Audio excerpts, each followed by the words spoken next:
going on, everybody? Thank you for watching Bob's Survival. Today we are going to make a squirrel snare trap. This trap can also be used to catch chipmunks and other potential little critters. So I'm going to try to find a good little tree, good little spot to set these traps. I made sure to get some super duper tick repellent. Even when it's cold and it's been raining and might turn into snow, I'm not messing around anymore. So I went and got myself some super duper good tick repellent. Let's go build a little snare trap.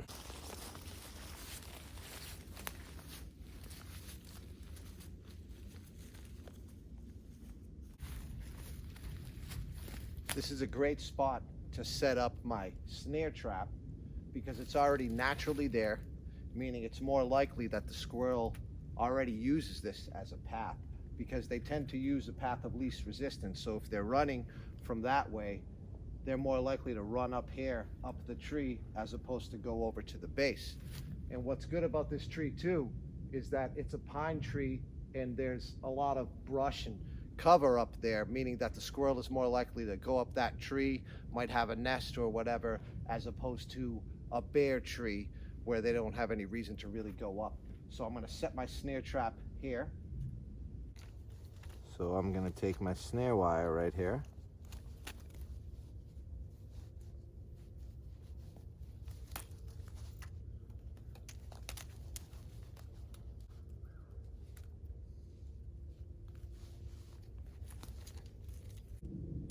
Very easy. We're going to flip it over. Flip it over. And just start twisting.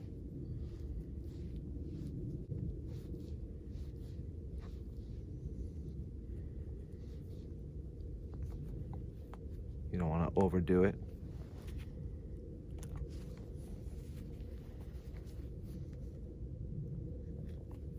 Pop the other side through. Get yourself a snare. So we're just going to tie this to the tree.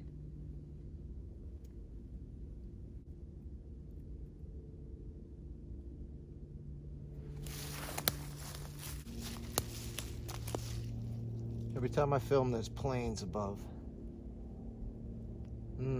This one was kind of short. I didn't give myself enough length with this one.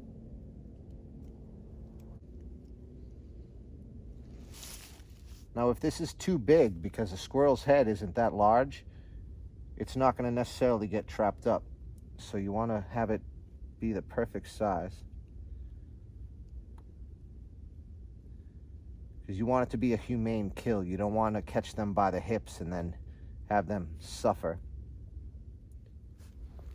If you leave this hanging out, it can actually help catch the squirrel a little bit. They can get caught onto it.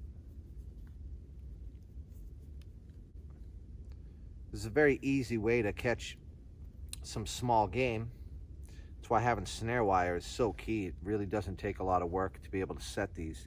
But you kind of got to be able to read the environment and know where the animals are going to be. Because you can set traps all you want, but if they're not in the right places and not near game trails or not in the right locations, then it's kind of a wasted effort.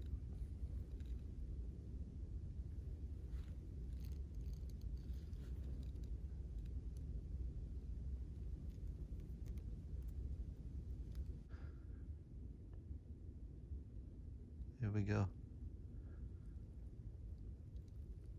So obviously you want more than one. You want to increase your chances. You need it to be small enough for the head to be able to fit in but then get caught, because you want a humane kill. You don't want those holes to be too big. So there we go. It wasn't that hard at all. So the squirrel would come up, boom, get caught on this maybe. If not that, maybe get caught on this. If not that, maybe get caught on this. And so on. So, snare wire, extremely beneficial to have in your survival kit, because if you are in a situation where you're lost and you have to survive more than a few days, you're going to eventually have to get food. And snare wire is an easy way to be able to increase your chances to get some small game. You can also use snare wire to catch bigger animals, but for a squirrel or chipmunk trap, this would totally work. I obviously am not going to catch a squirrel right now because I want to be humane, but in the future, when I do some hunting and go deep into the wilderness, I'll try these traps out and maybe cook some grub. But for now, just a demonstration. So thank you guys for watching Voss Survival. Make sure you like and subscribe, and I look forward to the next video.